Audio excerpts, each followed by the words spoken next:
Trevor Olson here. I have the new Frabill Fortress XL, the new hub shelter that's adding on to in size from the 260 model.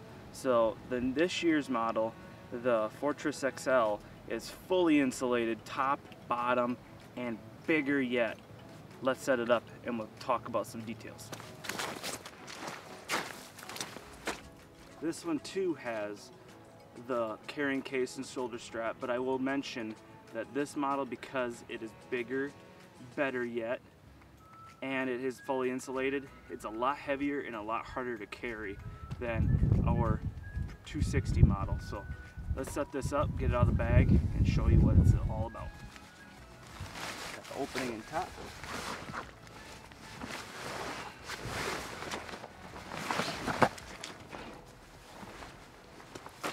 One thing I really liked that they did is this strap system. So once you get it all collapsed, you actually have a buckle and strap system that you can use to actually cinch it and then get it in the bag easier.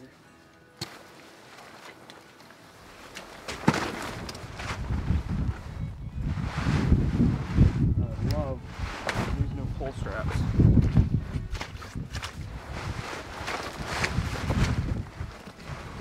Great, easy handed pull straps.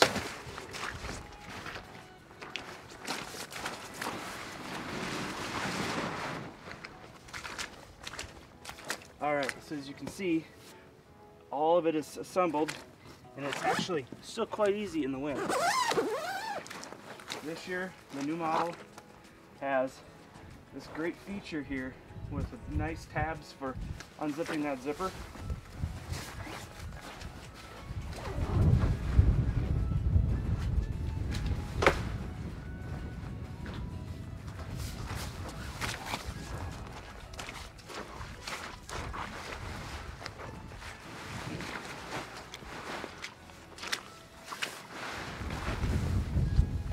And once it's assembled, it's actually really good at deflecting the wind because of this design in the front. The hubs on the bottom kick out continuously, so the wind actually goes up and over or around, versus if the hub actually kicks down, it actually has a little bit more lift to pick up that shelter.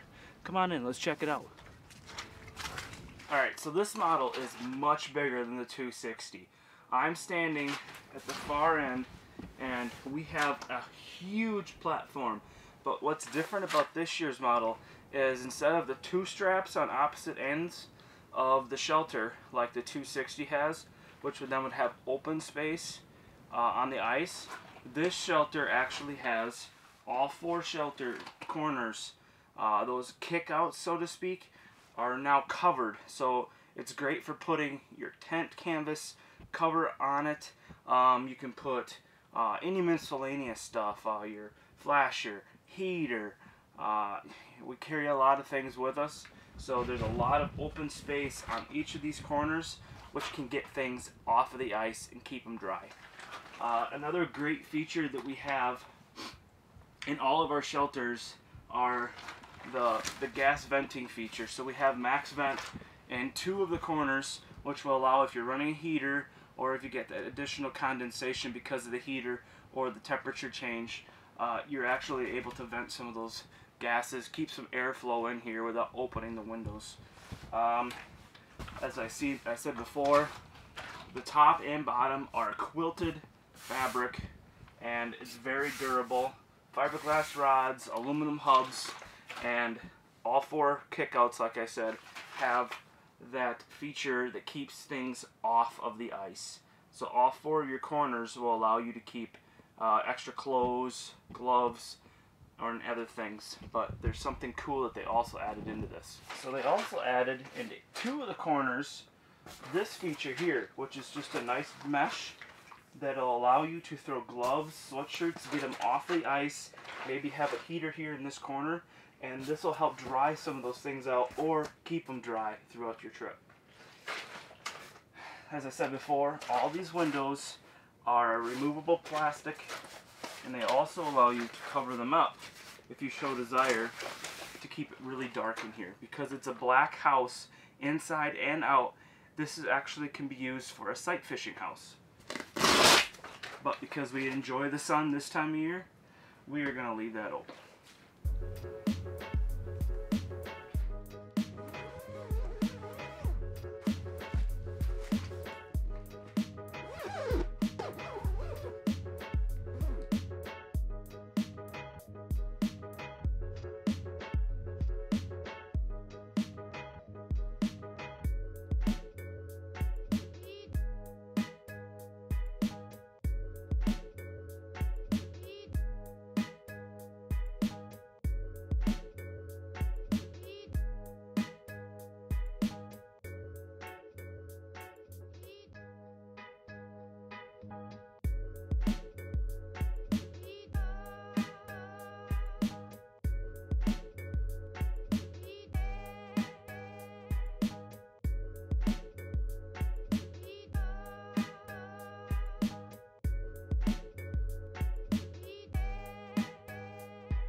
A little tip for some care on your hub shelter long term to keep it in good working order is the number one.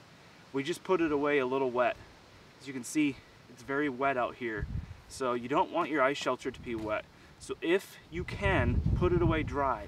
If you have to put it away wet, it's no different than a tent when you're camping in the summer.